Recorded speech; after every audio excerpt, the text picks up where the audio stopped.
ha llegado a nuestras manos una muy interesante carta que dice: Francisco y Ernesto, según lo hemos oído por la radio, la tierra nunca será destruida y el hombre continuará viviendo eternamente sobre ella. Sin embargo, unos amigos nuestros han encontrado textos bíblicos que prueban que el mundo tendrá su fin. Algunos de esos textos mencionan el fuego como uno de los elementos que destruirán al mundo. ¿Tuvieran la bondad de explicar el significado de estos textos? Deseamos saber la verdad. Indudablemente que debemos esforzarnos por conocer la verdad, y por eso, esta vez en nuestro programa, discutiremos lo relacionado con el mundo en fuego.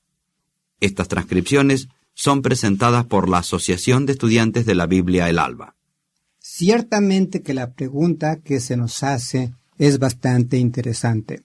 La Biblia claramente enseña que la tierra jamás será destruida, y sin embargo, también leemos en la Biblia algunas profecías relacionadas con el fin del mundo.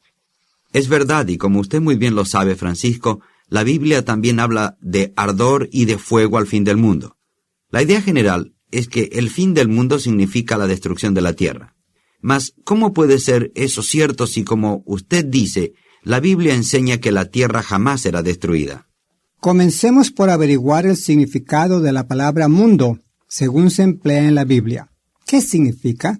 Un buen texto para comenzar es en la primera epístola del apóstol Juan, capítulo 2, versículo 15, que dice: No améis al mundo, ni las cosas que están en el mundo.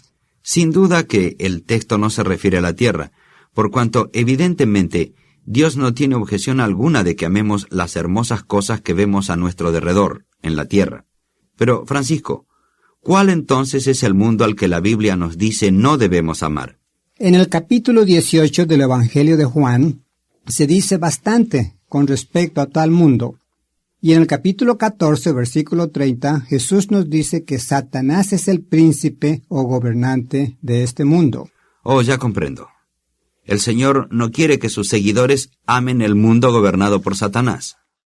Creo que todos podemos comprender esto.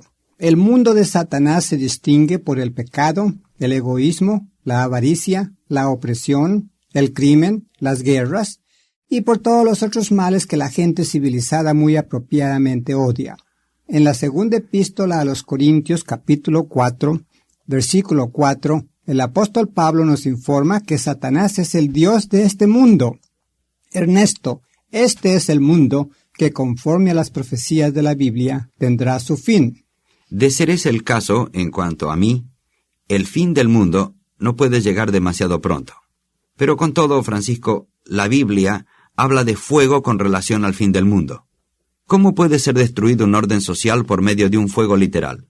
El fuego mencionado en las profecías relacionadas con el fin del mundo simboliza lo que Jesús describió como la gran tribulación que ha de venir sobre la humanidad entera. Esa tribulación, según él, será manifestada por medio de guerras, rumores de guerras y, finalmente, por una condición caótica conducente a la disolución del mundo satánico en preparación para el establecimiento del nuevo mundo dispuesto por Dios. Un mundo que estará bajo la jurisdicción del reino de Cristo. Esa es una respuesta razonable. Sin embargo, usted no ha probado todavía que el fuego en la Biblia se usa como símbolo de angustia. ¿Puede usted probar esto por medio de las Escrituras? Por supuesto que sí. Al escribir a los cristianos, el apóstol Pedro dijo: No extrañéis el fuego de tribulaciones que está sucediendo entre vosotros para probaros, como si alguna cosa extraña os aconteciese. ¿Cree usted, Ernesto, que en este caso el apóstol Pedro se refiere a un fuego literal? Probablemente no. Pienso que el fuego de tribulaciones de un cristiano consiste en las tribulaciones que sirven para probar su fe y su fidelidad a Dios. Pero, ¿qué tiene que ver esto con el fuego que ha de destruir al mundo? Sirve para probar que la Biblia usa fuego en un sentido figurado o pictórico. Es bastante razonable. Sin embargo, el versículo 8 del capítulo 3 de Sofonías dice que con el ardor de mis cielos será devorada toda la tierra. ¿No cree, Francisco, que esto suena muy literalmente? Solamente si se interpreta literalmente, Pero en realidad, el ardor que devora, es decir, el fuego que se menciona en esta profecía, se identifica en ella como el ardor de los celos de Jehová. Tenemos que averiguar el significado de la expresión. ¿Y qué es lo que significa? El texto en su totalidad dice: Por tanto, esperadme, dice Jehová, hasta el día que me levante a la presa, porque es mi propósito reunir las naciones y juntar los reinos, para derramar sobre ellos mi indignación, es decir, todo el ardor de mi ira, pues con el ardor de mis celos será devorada toda la tierra. La junta de las naciones a que la profecía hace referencia se describe en otros pasajes como la junta para la gran batalla del Armagedón, o sea, la contienda final entre las naciones, la que dará fin al presente arreglo social o mundo. ¿Pero qué se da a entender por el ardor o fuego de los celos de Jehová? La palabra hebrea, que aquí es traducida celos, es la misma que en otras partes se traduce con el significado de determinación y actividad, es decir, la activa determinación de Jehová para destruir al pecado y a la injusticia en la tierra y para establecer el reino mesiánico de justicia y paz. En la profecía de Isaías, relativa al nacimiento de Jesús y al reino mundial que él establecerá, se dice que el celo de Jehová de los ejércitos hará esto. En la profecía de Sofonías se muestra la manera en que el Señor destruirá al mundo de Satanás para preparar el camino para el pleno establecimiento del reino de Cristo. Está bien, Francisco, pero todavía no ha explicado usted lo que se da a entender por la tierra que ha de ser devorada. La profecía dice que toda la tierra será devorada con el ardor de la ira de Jehová. ¿Qué otro significado puede tener esto que lo que se da a entender por lo dicho? Nos damos cuenta de que no es la tierra literal que será destruida, por cuanto el versículo siguiente dice que entonces, es decir, enseguida, Dios dará a los pueblos labios o un lenguaje puro, para que todos ellos invoquen el nombre de Jehová, sirviéndole de común acuerdo. ¿Pero qué prueba eso? Prueba que después de que la tierra simbólica haya sido devorada por el fuego o ardor de los celos de Jehová, la raza humana que sobreviva será, por medio de los conductos establecidos por el reino de Cristo, instruida en cuanto a las sendas del Señor y aprenderá a servirle y a obedecerle. Francisco, usted acaba de usar la frase tierra simbólica. ¿Qué da a entender con ella?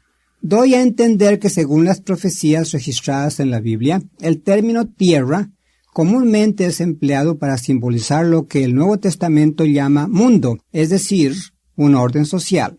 Por ejemplo, en Daniel capítulo 7, versículo 25, leemos con respecto a una gran bestia que devoró toda la tierra. Evidentemente, esto no puede referirse a la tierra literal. Estoy de acuerdo. Sin embargo, Francisco, ¿no fue el apóstol Pedro quien en el Nuevo Testamento profetizó que la tierra ha de ser destruida por medio del fuego? Está usted en lo correcto. Pedro dice además que tanto los cielos como la tierra fueron destruidos por el diluvio en los días de Noé. Pero Francisco, ni los cielos ni la tierra dejaron de existir en los días de Noé.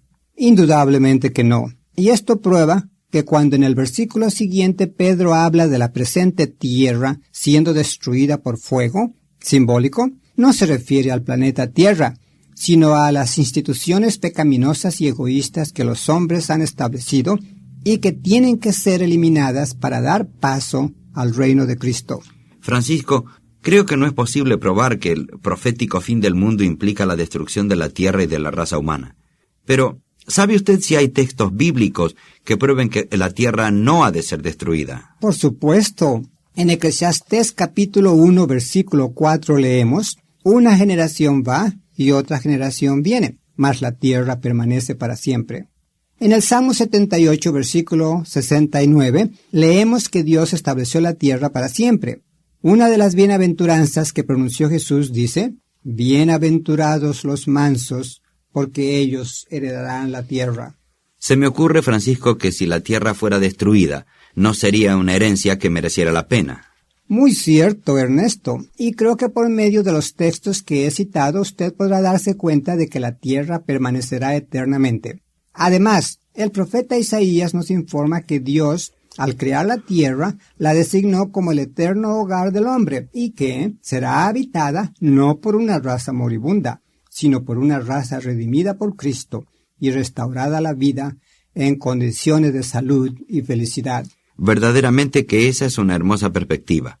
Según usted lo ha explicado, el presente mundo u orden social tiene que finalizar antes de que el nuevo mundo que Dios ha dispuesto llegue a ser una realidad. Me ha impresionado el punto de que no solamente la tierra, sino que también los cielos tienen que ser destruidos. Indudablemente que nadie pudiera suponer que los cielos serán destruidos de una manera literal, por cuanto en ellos está el trono de Dios. Me parece muy razonable aceptar que la palabra tierra es simbólica y que se refiere a nuestro presente orden social, el cual tiene que dejar de existir para dar paso al reino de Cristo. Este modo de entender armoniza todos los textos bíblicos que tratan de la destrucción de la tierra. Eso es lo que me gusta de este modo de discutir la Biblia. Las aparentes contradicciones de los textos relativos a la destrucción de la tierra y los que muestran que la tierra permanece para siempre son explicados de tal manera que resultan en completo acuerdo.